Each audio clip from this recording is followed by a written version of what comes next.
Assalamualaikum warahmatullahi wabarakatuh. Alhamdulillahirabbil alamin wassalatu wassalamu ala asyrafil anbiya'i wal mursalin wa ala alihi wa sahbihi ajmain, amma ba'. Saudaraku dimanapun engkau berada, Allah subhanahu wa ta'ala berfirman dalam surat Ali Imran ayat 190, A'udzubillahi minasyaitonirrajim. Bismillahirrahmanirrahim. Inna fi khalqis samawati wal ard wa ikhtilafil laili wan nahar la ayati liulil albab. Yang artinya sesungguhnya dalam penciptaan langit dan bumi dan silih bergantinya malam dan siang terdapat tanda-tanda bagi orang-orang yang berakal. Kemudian pada ayat berikutnya Allah Ta'ala berfirman, Alladzina yadhkurunallaha qiyaman wa qu'udan wa ala junubihim wa yatafakkaruna fi khalqis samawati wal ard, yaitu orang-orang yang mengingat Allah sambil berdiri atau duduk atau dalam keadaan berbaring, dan mereka memikirkan tentang penciptaan langit dan bumi. Lalu mereka berkata, Rabbana ma khalaqta hadza batila subhanaka, ya Tuhan kami, tiadalah engkau menciptakan ini dengan sia-sia, maha suci engkau. Fakina adzabannar, maka peliharalah kami dari siksa neraka. Ma'asyiral muslimin, dari tafsir Ibnu Katsir dapat disimpulkan bahwa penciptaan alam semesta ini termasuk juga penciptaan kita sebagai manusia merupakan tanda-tanda kekuasaan Allah Ta'ala, tanda-tanda tentang keberadaannya dan kemahaperkasaan Allah Ta'ala bagi semua manusia, dan terutama bagi para ulul albab. Di sini kita akan mencoba memahami apa yang dimaksud dengan ulul albab. Yang dimaksud dengan ulul albab adalah orang-orang yang mempunyai akal, yang mana disifatkan oleh Allah Ta'ala pada ayat berikutnya, yaitu allazina yadhkurunallaha qiyaman wa qu'udan wa ala junubihim, yaitu orang-orang yang mengingat Allah sambil berdiri atau duduk atau dalam keadaan berbaring. Kemudian wa yatafakkaruna, ya, kemudian mereka memikirkan apa? Wa yatafakkaruna fi khalqis samawati wal ard, memikirkan tentang penciptaan langit dan bumi. Ada dua kata kunci yang menarik dari firman Allah tersebut. Yang pertama yaitu kata ulul albab, yang bermakna orang-orang yang mempunyai akal. Kemudian kata yatafakkaru, mereka berfikir atau memikirkan. Dari sini kita bisa memahami bahwasanya orang yang mempunyai akal lah yang bisa berpikir. Atau dengan kata lain, akal itu merupakan alat untuk berpikir. Nah, kita mengetahui bahwa semua manusia mempunyai akal. Dan yang membedakan antara manusia dengan binatang adalah adanya akal pada manusia, tetapi tidak dipunyai oleh binatang. Pertanyaannya, kenapa tidak semua manusia sampai kepada kesadaran akan keberadaan Allah, atau sampai kepada kesadaran keperkasaan Allah, sehingga kita bisa melihat manusia itu kebanyakan taat, tetapi malah kenyataannya tidak. Apa yang bisa dapat kita simpulkan? Ya, ini benar bahwa semua manusia punya akal, tetapi tidak semua manusia berpikir. Itu yang bisa kita simpulkan dari dua ayat di atas. Orang-orang yang menggunakan akalnya untuk berpikir dengan benar, itulah yang sampai pada tingkatan ulul albab yang dimaksud ayat tersebut. Yaitu orang-orang yang sadar bahwa penciptaan kehidupan ini ada tujuannya, sehingga mereka sampai pada satu kesimpulan yang cemerlang akan hakikat kehidupan.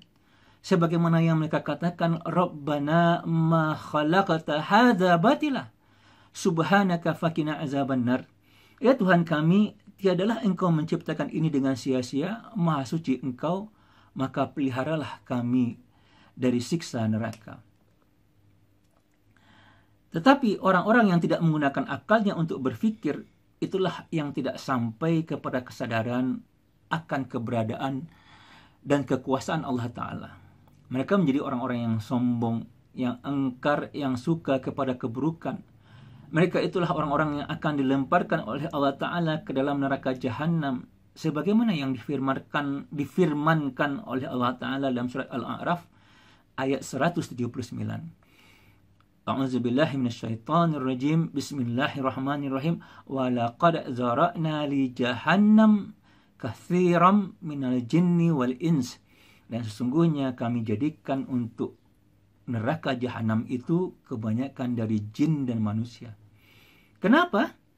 Karena mereka lahum qulubul la yafqahuna biha. Mereka punya kulub, mereka punya akal, tetapi tidak dipergunakan untuk memahami ayat-ayat Allah. Sampai dikatakan di akhir ayat oleh Allah, mereka itu ulaika kal an'am bal hum adall. Mereka itu seperti binatang ternak, bahkan lebih sesat lagi. Siapa mereka? Mereka itu adalah ulaika humul ghafilun, yaitu orang-orang yang lalai. Yang mana orang-orang yang Allah sudah berikan mereka akal untuk memahami hakikat kehidupan ini, tetapi mereka mempergunakan akal tersebut malah untuk menentang ayat-ayat Allah. Atau mereka sudah diberikan akal oleh Allah untuk memahami ayat-ayat Allah, mereka malah menggunakan akal untuk memperlancar keinginan hawa nafsu mereka, mendahulukan kepentingan-kepentingan dunia yang pada hakikatnya hanya sementara di atas kepentingan-kepentingan akhirat yang kekal dan abadi. Yang pada hakikatnya mereka tidak menggunakan akal mereka untuk berpikir terhadap hakikat kehidupan ini, sehingga mereka tidak paham mana yang prioritas, mana yang tidak, mana yang lebih penting dari kehidupan ini, mana yang tidak. Mereka tidak menggunakan akal untuk berpikir untuk apa manusia ini hidup, dari mana datangnya kehidupan ini, dan kemana manusia ini akan pergi sesudah kehidupan ini. Masyiral muslimin rahimakumullah. Mari kita berpikir sejenak untuk apa sebenarnya kita ini hidup. Ini adalah suatu yang penting harus kita lakukan. Sebagaimana dikatakan oleh Imam Hasan al-Basri, tufkirun sa'atan khairum min qiyamil lail. Berpikir sejenak itu lebih baik daripada bangun salat malam. Oleh karena itu, mari kita berpikir sejenak tentang hakikat kehidupan ini, sehingga kita mengetahui mana yang paling penting atau menjadi prioritas dalam kehidupan. Mari kita latih diri kita untuk berpikir, untuk apa sebenarnya kita hidup? Apakah hidup ini sekedar untuk makankah, minum, kemudian buang air, kemudian bekerja, kemudian beranak pinak, tua lalu mati? Apakah seperti itu kehidupan ini? Apakah kehidupan ini tidak ada tuntutannya dari zat yang menciptakannya, yang berarti hanya sebuah kesia-siaan belaka, bahwa Allah tidak menurunkan suatu apapun perintah untuk manusia dan tidak akan diminta pertanggungjawabannya? Jawabannya pasti tidak.